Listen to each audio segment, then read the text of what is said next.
I'm super thrilled to be here. Thank you so much for having me, Steve and the team. It's my first time in Cornwall. I hope I get a chance to see a little bit of it later today. And I'm absolutely coming back. The train ride down was gorgeous. Also, this academic setting, there's going to be some cool photos that's going to make my mother really, really proud. It's all she's ever wanted, right? To me become a professor of some kind in a university setting. So I'm thrilled to be here. Thanks so much for having me. I'm going to talk about outcome-based product planning. And I'm going to tell you why I think it's important.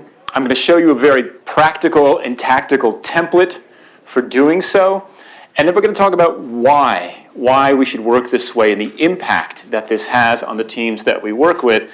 And ultimately, why I believe that this is a source of agility for our teams, for our organizations, for our products, for the systems that we build. So let's jump right into it. We'll start with this. What do people love about the products that they love, right? What do people love about their iPhone, right? If you were to ask your family members, your friends, your spouse about what they love about Netflix or Google Maps, I guarantee you none of them are going to say, I love Google Maps because it was delivered on time, right?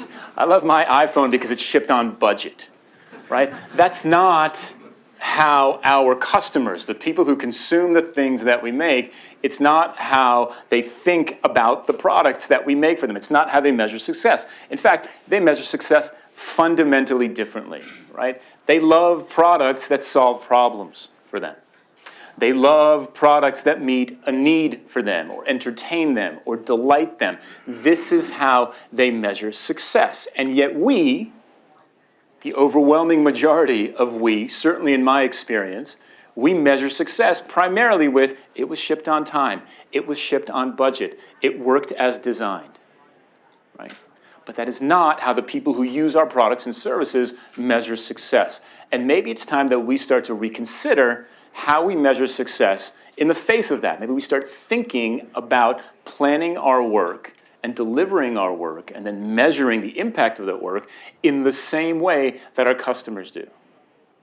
And when we start to think about it that way, it really starts to change the way that we plan our work, communicate our work, and decide what we're actually going to work on. Now look, there is a time, right, where this very linear style of product planning makes sense. We're going to start here, we're going to go there, and there's this many steps in between there. And that time is when the end state is clear, right? When we know exactly what the thing is going to look like when we're done. When we have a pretty clear sense of what people are going to do with it when we give it to them, right? When the certainty is high and the risk is low, we can produce these things with some level of predictability and with this linear planning approach because we have a clear sense of what's going to happen at the end of the production process. And in software, this made sense for a while too, right? Because as I'm looking around the room and I'm guessing a lot of you remember when software came in a box,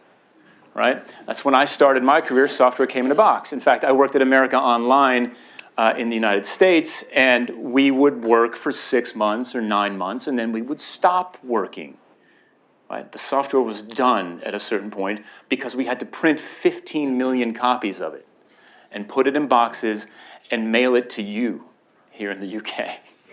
You're welcome. America Online, right?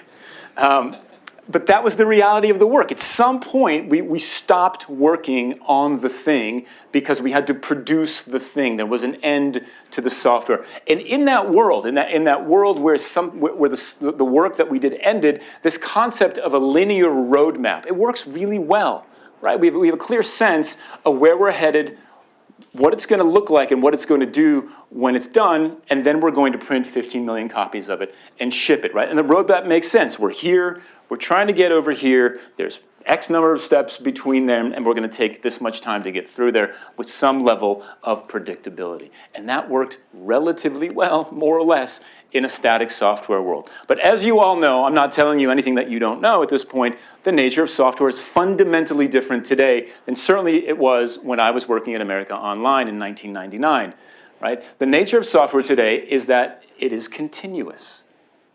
The software systems that we work on never end. we literally can work on them forever. We can optimize them and improve them and continue to refine them over time indefinitely. And the pace with which we can do that has increased to, frankly, a ridiculous level. Last I checked, and I'm sure there's a few folks in the room who probably check me on the statistic, but Amazon pushes code to production every second.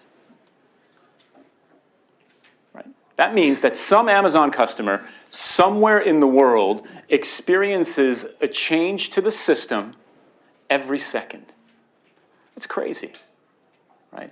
And again, it doesn't have to be like, this is the extreme end of things, right? We don't have to be working at this particular pace, but this is what's possible. We can optimize and improve these systems forever at the pace of every second, every minute, every hour, every day, every week, every sprint. However fast we want to, we can continuously change the systems, deploy new things, change things, sunset things, revert things. And the impact of this is that the delivery of software has actually become a non-event in the face of this reality, right? Which again, for anybody who's been working in software for a long time, this is kind of a ridiculous statement, right? When I worked at America Online, the delivery of software was not a non-event, right? It was a big deal. We had a party to celebrate the delivery of software. We got a t-shirt with the name of the project on the t-shirt. I'm not joking. I had a drawer full of Project Diamond or whatever it was called. Like this was a big deal. This idea that the delivery of software is no longer an event is really interesting because we used to measure the delivery of software as success. Right? We shipped it on time and on budget. And that's how we planned the work and that's how we communicated the work. But now we've got continuous systems. We've got customers defining success radically differently than we define success, right? And we've got the capability to deliver software as fast as we can. So that's one thing that's got to change in the way that we plan and communicate our work. But it actually gets a bit more challenging than that, right? That's the technical side, like what's possible technically today. The other thing that becomes technically really interesting and challenging is humans, right? People. People are interesting, and they behave in ways that we cannot predict sometimes, right? Human behavior is complex and it's unpredictable, right? We assume that we know what people want. We assume that we know what people will do with the tools and the products and the services that we give to them, but we have no idea what people are actually going to do with the products and services that we deliver to them, right? Customer behavior emerges from the use of our systems. And we have to sense that, and we have to respond and learn from that and decide how we're going to change our plans in the face of this behavior that emerges through the use of our systems. And so regardless of what we planned in advance, right, by the time we get there, by the time it comes time to deliver the thing that we planned, it may not make sense anymore, right? We have to start to reflect the pace of change. We have to start to reflect the capabilities of updating these continuous systems, and we have to reflect continuously evolving consumer behavior patterns. And so this idea that we can plan things linearly with some level of predictability, it's a lie, right? It actually breaks the agility of our organizations. Let me tell you a story that kind of illustrates this, I hope. In October of 2008, I got a new job. It was, I think it was my first kind of management job. Became the director of user experience at a company in the US called The Ladders in New York City. There was a UK branch of this. In the US, it was a job board for people who made $100,000 or more. I think in the UK, it was for people who made 50,000 pounds or more, roughly. That was the service that we were providing. Now, October 2008, I become the director of user experience at The Ladders. I don't know how many of you remember October 2008. That was a bad month for the US, for the global economy, for the US economy, the global economy. 3 weeks into my new job, Lehman Brothers melted down, and the financial crisis of 2008 precipitated. Literally overnight. It's not an exaggeration. not for effect. Literally, job boards are like dating sites, right? It's a two-sided marketplace. You need people looking for each other, right? You need job seekers and you need employers, and you need a fairly balanced ecosystem of those two things. Literally, overnight, Lehman Brothers melts down, and our ecosystem looks like this. Tons of job seekers, no jobs, right? We have a 9-month roadmap. It's planned. It's ready to go. What do you do? Right? And you know how those roadmaps go. You've negotiated for them, right? We've traded, we've bartered, we've made commitments, we've told people, salespeople, what we're building. How can we react to that, right? Do we bury our head in the sand and just continue doing the work, or do we actually accept what's happening in the world and begin to change course based on what's happening in the world, right? With these very strict linear planning models that we have in place today, that most organizations, and certainly most organizations, demand of product managers, make me a roadmap, commit to fixed scope by a fixed date, right? How can we respond to new things in the world, right? And the answer is we cannot, not with this old model, right? And so we've got to get rid of this old model. This is my favorite animation. You may see it again. We'll see. Right? But we've got to move away from this fixed linear model to one that actually reflects the realities of the software systems that we build and the consumer behavior for the folks who consume them. Right? We've got to start moving away from managing to outputs, which is the making of stuff, and start managing towards outcomes, which is the behavior change we want to see in the world after we make the stuff, right? And so we're going to talk about this idea of the outcome-based product plan. How do we plan our work in a way that focuses on what our customers are actually doing with the products that we are working on? Step one in this process is to change the question that we are asking when we set out to build something or to do some new work. Here's the old question, okay? Maybe it doesn't sound that old to you because you're probably asking it on a weekly basis at work, right? But maybe it's the current question then, perhaps, is a better definition of this. What will we build? What are we making? Right? What are we building? That's the old question, right? It's a very feature-focused question, right? What are we making? When is it going to be done? Instead, what if we thought about it this way? What will people be doing differently if we succeed? If we choose the right feature, if we implement it well, we design it well, it meets a real need, it solves a real problem, what will people be doing differently if we succeed, right? The first question focuses on output. The second question focuses on outcome, right? The fundamental difference is not what were we going to make, what will people be doing differently, right? What is the behavior change we're looking for in the folks that we serve? And the interesting thing is that this is applicable across your product lifecycle. This is not a question that you need to start asking at the beginning of a new initiative, although it's smart, right? Regardless of where your product or your system is in its lifecycle today, you can actually ask these questions across the entire lifecycle. This is the Pearson product lifecycle model. This is how, I don't know if they still think about this way, but I really like this diagram. It's been around for a while, and it's kind of a way of sort of thinking about how they think about, finding ideas, investing in ideas, growing those ideas, exploiting them, and then ultimately sunsetting those ideas. And across this entire lifecycle, you can ask questions about people's behavior, right? At the beginning of an idea, you can say, what are people doing today? If we're trying to come up with a new idea, what are the behaviors that we're seeing people doing today? As we start to explore ideas, right, are people asking us for this? Are people asking for this feature or for this service? What are people doing differently, right? What are people doing today? Are they signing up to learn more about this particular product? Are they signing up for the product itself once we have something? Are they using it? Are they using it on a regular basis, right? We're looking for those behavior patterns that tell us we've actually delivered something of value. Are more people using it? Are the people that we have using it more broadly and more successfully? Are we making money off of it? Are we growing market share? Can we increase the efficiency and reduce the cost of operating this thing? And then ultimately, is it worth it for us to continue to operate this? Right? What's the lifetime value of our customers? Right? What are people doing today? What are people doing differently? What do we want them to be doing differently as we continue to optimize our systems regardless of where we are in the process. This concept sort of next and now. We're always kind of thinking about now and later. So step one, we're going to change the question, right? Not what are we building, but what will people be doing differently if we do a great job. Step two is taking a different perspective on our work. And this goes particularly for those of you who work in large, successful companies.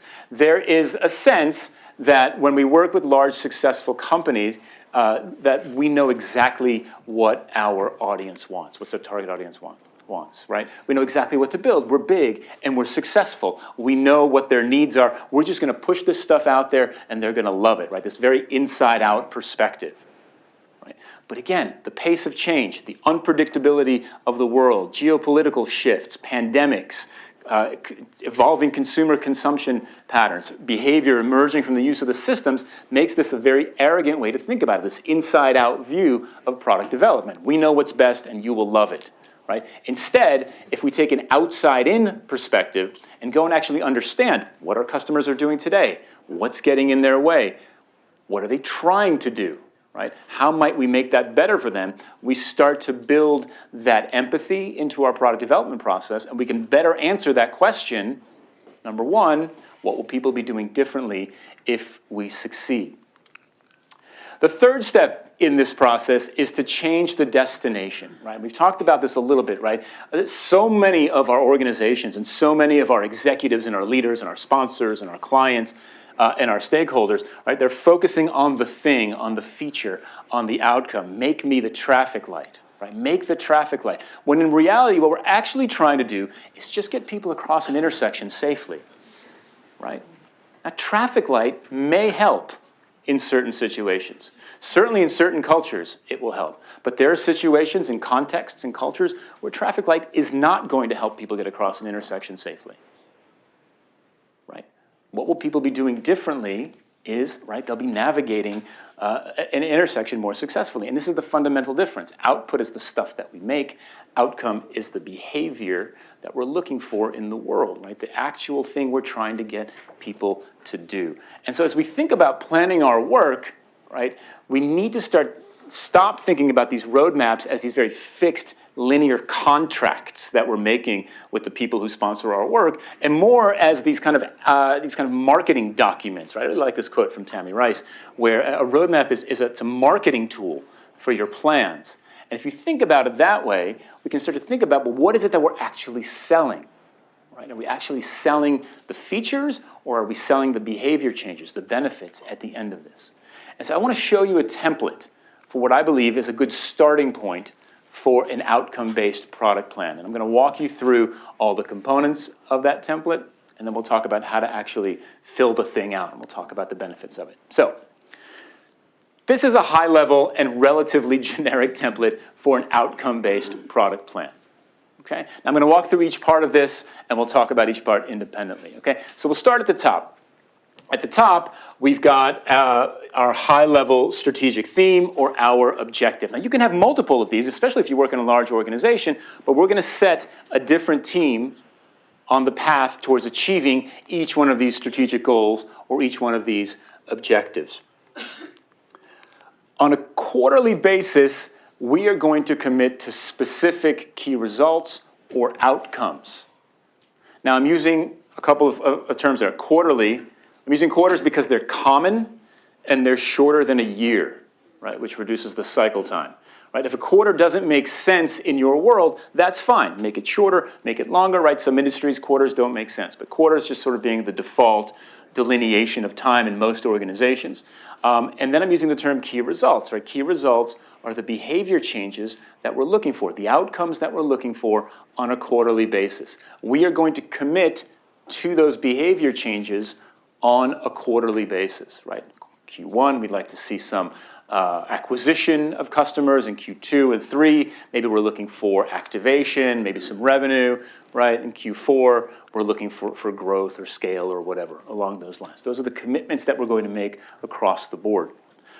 On a quarterly basis, right, we are going to list the things that we believe are going to help us achieve those behavior changes. These are our hypotheses or our best guesses about the features, products, services, initiatives, campaigns, tasks that we can put into the market, into the world, in the hopes of achieving this behavior change.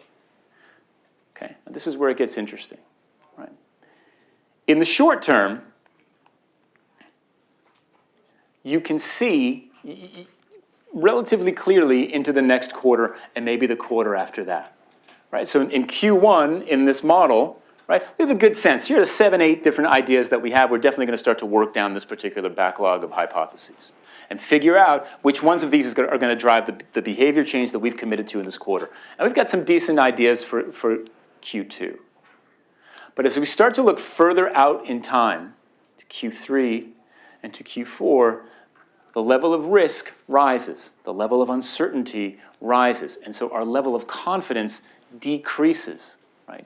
We simply don't know exactly what we're going to be working on in 6 months or in 9 months. And so the further out in time that you look, the fewer guesses you have about what you're going to work on. Right? If you think that you can confidently say that we're definitely going to be working on these 5 features in 9 months or 12 months, I guarantee you'll be wrong to some extent. Right? Maybe not 100%, but some of that is going to be wrong. And so we're going to try to paint a more realistic, a more honest version of the plan based on what we know right now and what we think our future goals will be.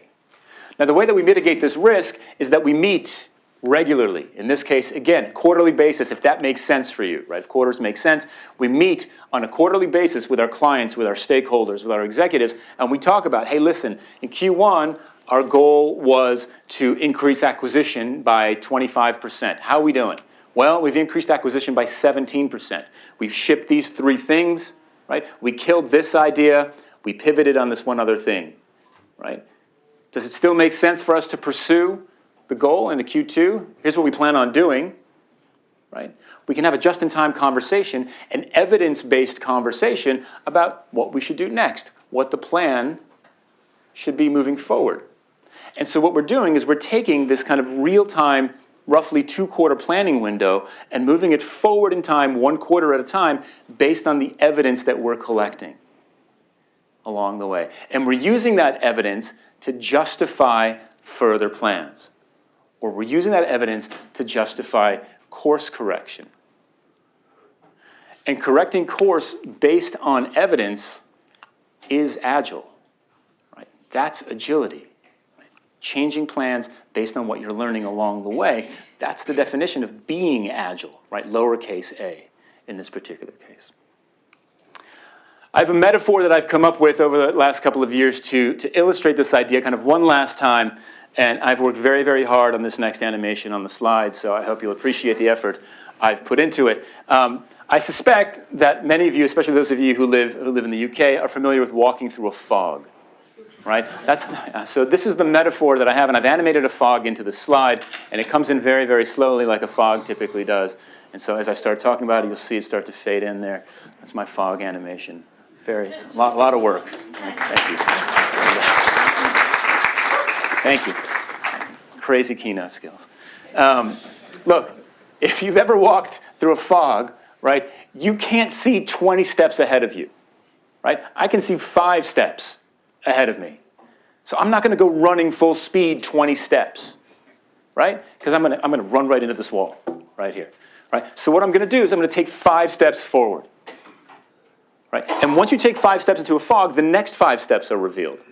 And if they're clear, terrific. We're going to take the next 5, right? Not the next 15 or 20, the next 5, right? At some point, the next 5 will be revealed. Crap, there's a wall. So we got to turn left, or we got to turn right, or I have to go back, right? That's the nature of this planning, right? This idea is we have these ideas about what we're going to make, right? If they do not deliver the behavior change that we're looking for, we have now collected evidence that says we can change course. Right? Because the commitment that we're making in this roadmap is not to the features or the solution hypotheses. The commitment is to the outcomes, to the key results that we're moving forward. And so as we learn new things, the roadmap will shift. And that's the whole point of this. We've got to increase the agility of this deliverable because we're not getting rid of it, sadly. I don't think it's going away anytime soon. right? And so as we start to think about it, really the key point here is that the product becomes the variable in the work that we're doing.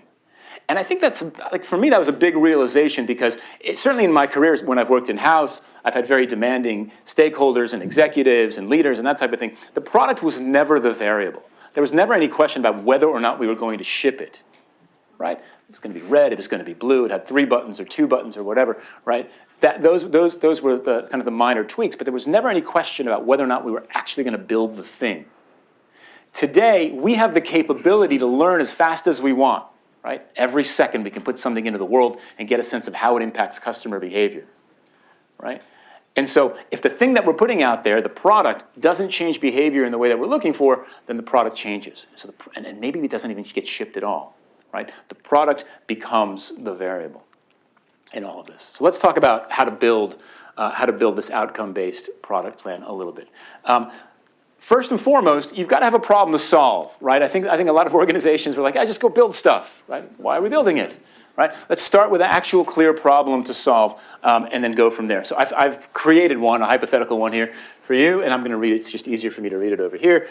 We built an online learning service for lawyers to help them maintain their credentials. We've observed that customers sign up for an account, they take one of our courses, and then they don't come back. This decreases the benefit of their education. And it's expensive for us because we have to continuously acquire new customers rather than selling additional courses to existing ones. Okay, that's the business problem that I'm trying to solve in the short term. Okay, so we start with the problem that the team is trying to solve. Now, what we're going to do is we're going to turn that business problem into a positive goal. Right? If we solve the problem, what does that look like? Notice I said if, not how. Right? If we solve that problem, what does the world look like? Well, the world could look like this, that we've built an effective and engaging continuous education learning product, because that's what we do, for the entirety of a lawyer's career to ensure their skills are current, right? And what we've done here is we've actually set that strategic objective, right? This is why. We started with a problem, now we understand why we come to work every day, right? This is what we're building, this is why we're working on it. Now, here's the key question to all of this, right?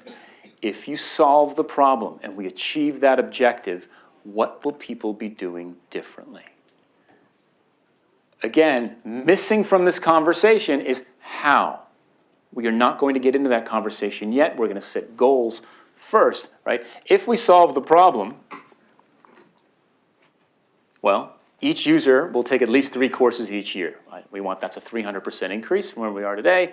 25% of new customers will come from word of mouth, and each law firm that signs up registers at least 50% of its staff. Right? For us, as an organization, right, these are the behavior changes that indicate that we have solved the problem and achieved the goal and achieved the objective. And these are the behavior changes that we are going to commit to as an organization. And what we've done here, as we've been planning our outcome-based roadmap, is we've written our first OKR statement together, right? We put a whole thing together, right? This is your objective, these are your key results. And again, you'll notice that there's nothing in here about what we're going to make, because that's going to vary based on what we learn along the way. We're committing to changing customer behavior, and then we take these very specific things and we plug them into that template. The objective goes in that blue bar at the top, the key results along those green boxes above each quarter, right? And then, once we've got the goals set as behavior changes, then we work together as a team to brainstorm solution hypotheses that we believe may help us achieve those specific behavior changes. Maybe we look at our existing backlog. Maybe we pull ideas from the icebox. Maybe we brainstorm new ideas. Maybe we see what the competition is doing. Maybe we look at new technological advancements, right? These are all viable sources for ideas, but they all get filtered through the lens of, will these help us change behavior in this specific way? So for example, here's an idea for achieving our online learning platform for lawyer issue, right? We believe we'll increase the number of classes taken by each customer by 300%. If mid-career lawyers feel like they're progressing with a leaderboard, right? So the idea here is gamification. That was the idea that we came up with as a team. Terrific. The measure of success for this is not ship gamification. The measure of success for this is triple the amount of classes taken by each mid-career lawyer. And if gamification doesn't actually do that, then gamification didn't work.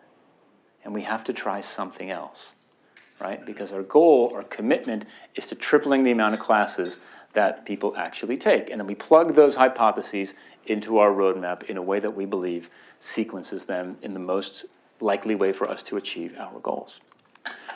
Once we've identified what we want to build, there's still a lot of risk in those ideas because we're assuming that gamification is going to triple the amount of classes that people are going to take. And so we identify those risks, and then we start to design experiments to test them. We try to get a sense of why people are behaving a certain way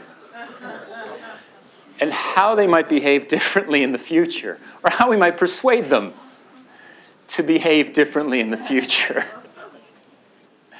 Right? We go out into the field and we observe our customers. We try to understand if there are unmet needs in the marketplace. There might be one here. We learn through observation. What are people doing today? We learn through interview. Why are you doing this? Right? Please explain to me why. Maybe this is just evolution. I don't know. Right? And then we start to solve through experiment. Are there better, lightweight ways for us to find a solution, right, that still achieves the same goal, but reduces the risk, or gets folks to their destination more easily, more successfully, perhaps alive at the end, right? We're looking for those lightweight experimentations and these activities, right, of going out and observing, going out and talking, going out and asking why. Those are part of the process, right? I'll show you another example of an experiment that I like. This is from Rotterdam in the Netherlands, right? Bike racks, right? We need bike racks in the Netherlands, right? But where do we put them?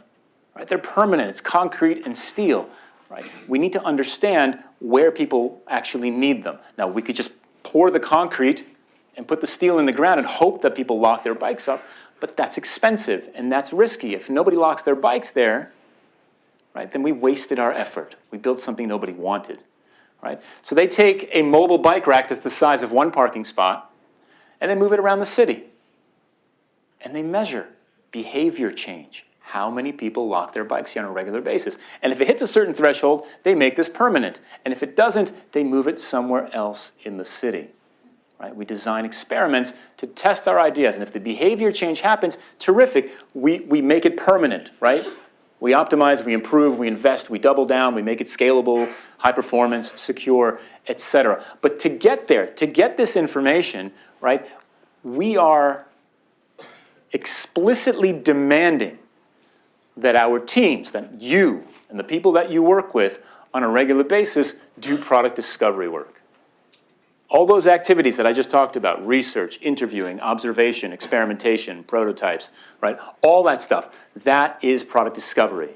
Right? Those are all parts of the process. Those are all parts of building successful digital products and services today, because those are the activities that help us understand whether our hypotheses are actually going to drive behavior change. And if they're not, we are going to pivot on those hypotheses, or we're going to kill them, and we're going to try something else. Now look, this isn't easy in the sense that, like, we can talk about it here, and I can show you a diagram, and we can fill it out even. But the reality is, as you try to implement outcome-based product planning at work, you're absolutely going to hit some speed bumps, some challenges, particularly from colleagues and stakeholders. There's going to be anxiety, and there's going to be anxiety because, as you noticed very, very quickly, right, one of the things that was missing from much of that conversation is, what is the team going to make, right? What are we going to build? And there are a lot of folks in a lot of organizations who are very used to telling teams what to do. Go build this thing. Get it done at the end of the next sprint. Make sure it's red, because I really like red, right? Outcome-based product planning actually starts to remove that from the conversation. And folks get really anxious about it, right? So a lot of folks who define, particularly middle management, right, who define their job, their identity with, I tell people what to do, right? we are starting, with this way of working, we actually start to take that away from folks. Right? Because the team discovers what to do. Now, you may participate in the brainstorming, you might participate in the prioritization of that, but ultimately, it's whether or not we're actually changing behaviors that determines what the team is going to do. So if we take that away from folks, we've got to give them something back, right? Or they're going to push back pretty hard. So what is it that you do? You define and you clarify strategy. What's the problem that we're solving? What's the context that we're solving it in? As a leader of outcome-based teams, you set guardrails and scope, right? We're focused on the mobile channel. That's it. We're the mobile team, okay? So we're not working on any other solutions, right? We're focused strictly on the mobile channel. You help make key decisions because if you've ever done product discovery, you know that the results are rarely definitive, right? They're somewhere in the middle. It's your job to help kind of break those ties, right? It's your job to remove obstacles, to make it easy for teams to do discovery, right? To make it easy to have access to customers, to run experiments, and to ultimately facilitate team success, right? To make it the path of least resistance for them to work this way. That's your job if you're in a leadership position, and now we're going to manage towards outcomes, right? Now, if you're on a team and you want to work this way, you're not off the hook here either. You have some real responsibilities here. Because what's going to happen is you're going to get a boss who facilitates this way of working for you, and then their boss is going to come to them and say, hey, what's your team working on? Right? And I guarantee you, is not a good answer. Right? It's a bad answer. Right? But that's kind of a real answer. Like maybe they're working on this, maybe we're working on that. So it's your job. If you're working on this team, it's your job to make your boss successful. If you want to work in this way that I've been describing, right? As a team, practice radical transparency. Over-communicate. This is what we're working on. This is the experiment that we're running this week. Here's what we learned this week. Based on that information, here's the decision that we're about to make, right? Whatever communication channel makes that the easiest inside your organization, a weekly email, a Slack channel, a Confluence page, whatever it is, doesn't matter. Right? Whatever's the easiest way for you to communicate so that your stakeholders will read it, over-communicate. Every single decision that you put into that communication needs to be supported with evidence. It needs to be supported with data. We are making this decision because 9 out of the 10 people we talked to said they couldn't figure this out. So we're moving forward in this other direction. Right? Always, always, every single one of those communications is an opportunity for you to reinforce the key result or the outcome as the goal. We're pivoting off of the calendar integration feature into this alert feature because our goal is to get people to show up for meetings. And the calendar integration feature wasn't increasing meeting attendance rates.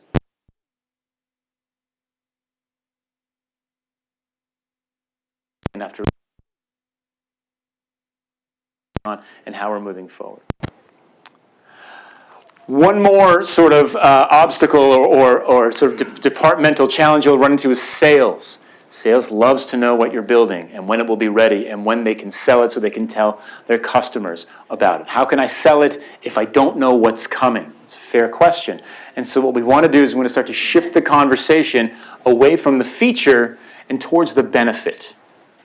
Right? So it's not calendar integration, it's 90% meeting attendance. I guarantee you 90% meeting attendance. How? We'll figure it out, right? But this is what we're selling, right? We speak in outcomes because those outcomes have financial impact for our customers, for our clients, right? If we get folks to show up to meetings 90% of the time, we reduce your operational costs by X, whatever it is, right? Those are the conversations that we want to have because the features will shift over time, right? The product is the variable in this case. Look, the reality of this way of working is that this is the source of agility, right? When we commit to fixed time, fixed scope, linear roadmaps, we create rigid plans that are very difficult to change regardless of what's happening in the world. And as the world has shown us very, very clearly in the last 3 or 4 years, right, we have no idea what's coming.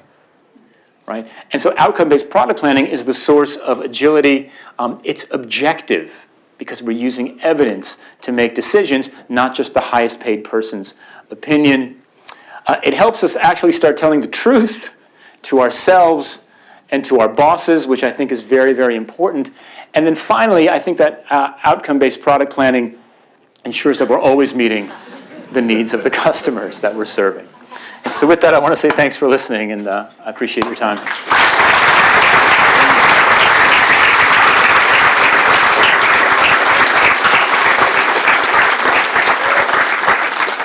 So I know I'm happy to take questions. How much time do I have for questions, Steve?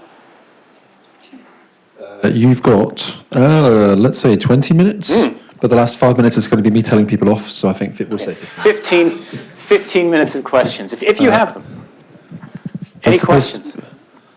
It looks like I'm going to be the person who... There's one question over there. We're going to run mics, though, so they can hear you. Are we? Looks like I'm going to take it. That's what's going to happen. Where's the person in charge of this room? Raise your hand so you can see. I'll just throw it to Andy.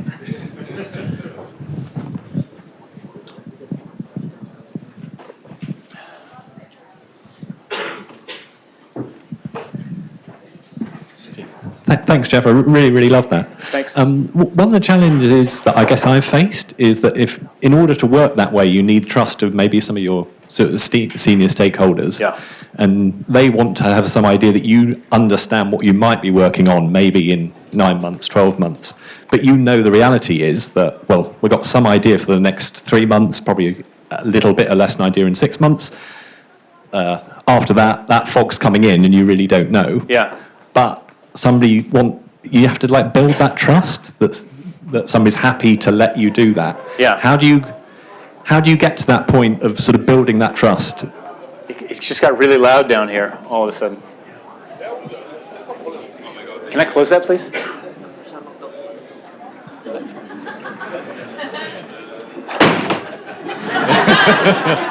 Amazing. Apparently that's an exit. This one's not. So look, agreed, right? Like we're not going to go, hey boss, we're doing this tomorrow, everybody, for the rest of all time, right? I think that there's tremendous risk in that, and you're right. There's a lack of trust and that anxiety, right, from your stakeholders going to say, I really need to know what you're working on. So we got to prove the model, right? How do we prove a risky model? We run an experiment, right? So we're going to run a process experiment to build trust. We're going to take a pilot team, and we're going to say, look, we're going to take these 8 to 10 folks, 12 feels like a lot, but let's say 8 to 12 folks for 12 weeks, for a quarter.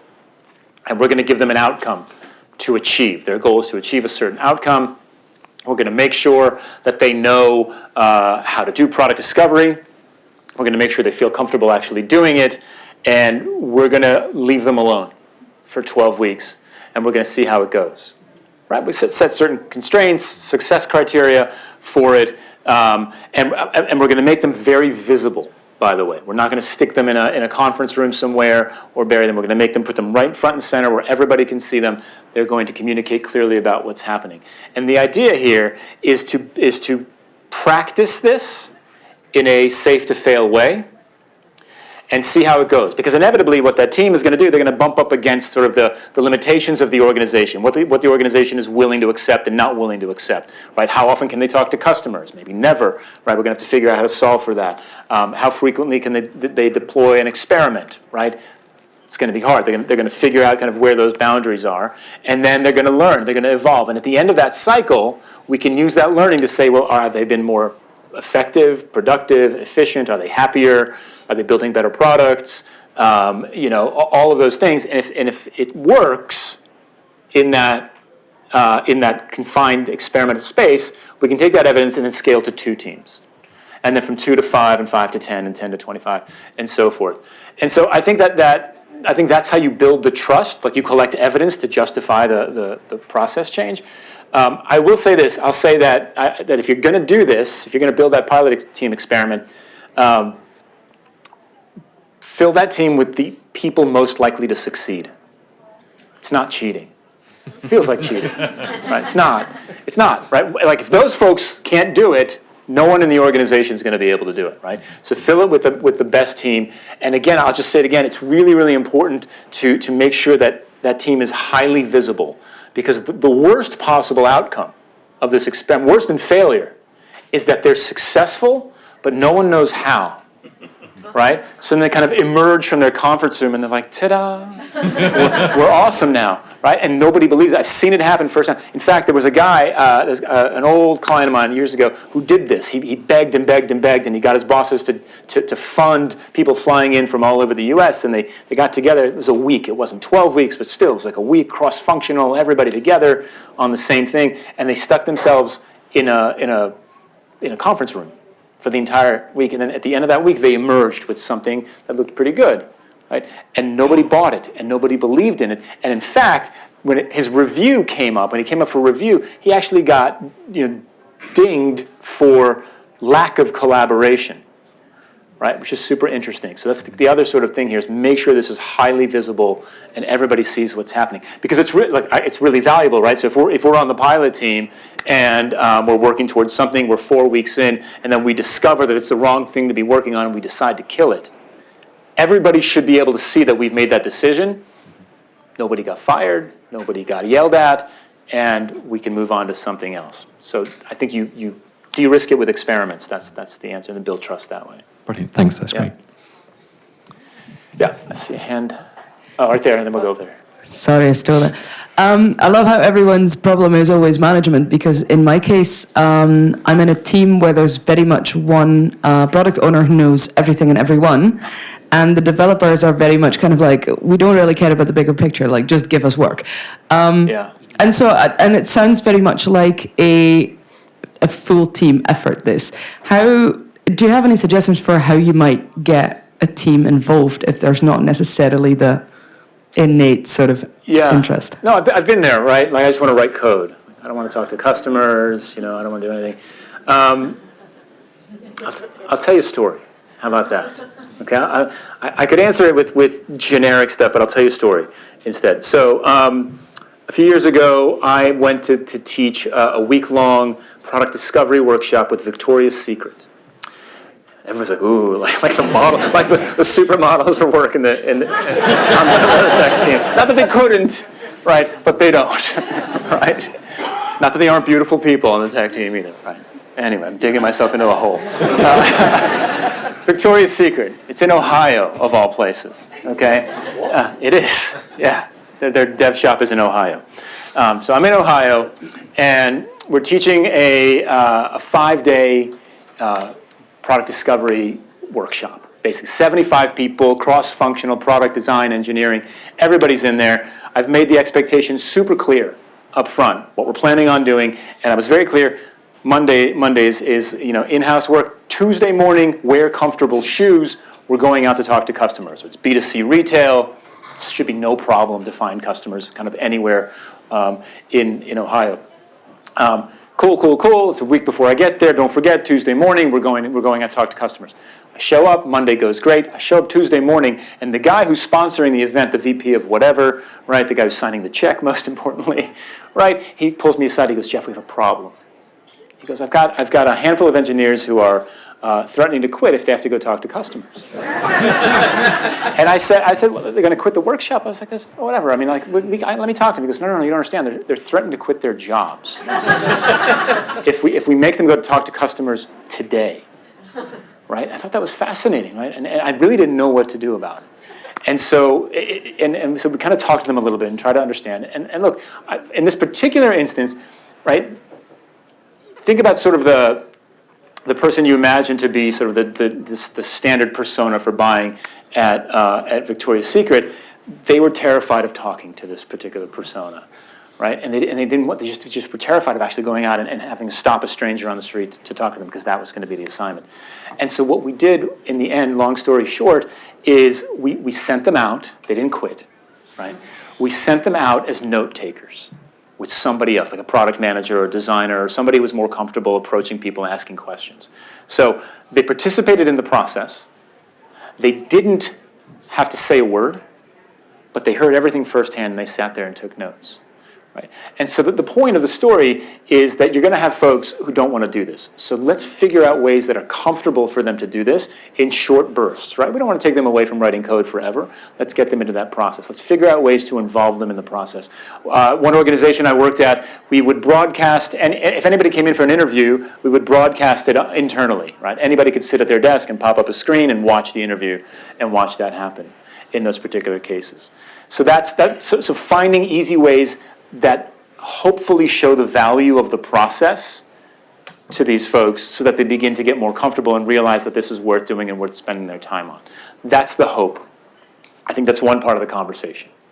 I think a different part of the conversation is that I think in a lot of situations today, that kind of approach to your job as a maker of a digital system is irrelevant in today's world. And I think that as we look out to the future and think about sort of the hiring profiles and the job descriptions that we put out there, I think this has to become a part of that conversation. Not only can you write great code, right, but will you take part? But will you listen to customers? Do you have an interest in this? Like, you don't have to know how to. You don't have to have massive experience in it, but this is part of the job, right? So I think those are two parts of the conversation. Find, like, in the tactical short term, is find easy, safe, quick ways to involve them that hopefully show the value of this. Because ideally, right, you're kind of doing these discovery activities, and then you're going right back and applying what you've learned, right? So the changes are immediate or certainly very quick. And then forward-looking is like, we need to start hiring folks who are more open to this kind of work as well. It's part of the job, I think. Let's do one more. I see a hand over there. We just got to get the mic all the way over.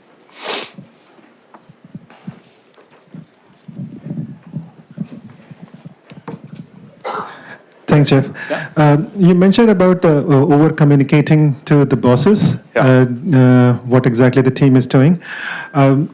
Could be a scenario where your over-communication is being taken up as passing on the responsibility. You're just telling your boss what the team is doing, and that's the end of your responsibility. So if I am the top boss, and there is a middle management, and there is a team further down the line, the middle management just informs me what the team is doing, and that's it.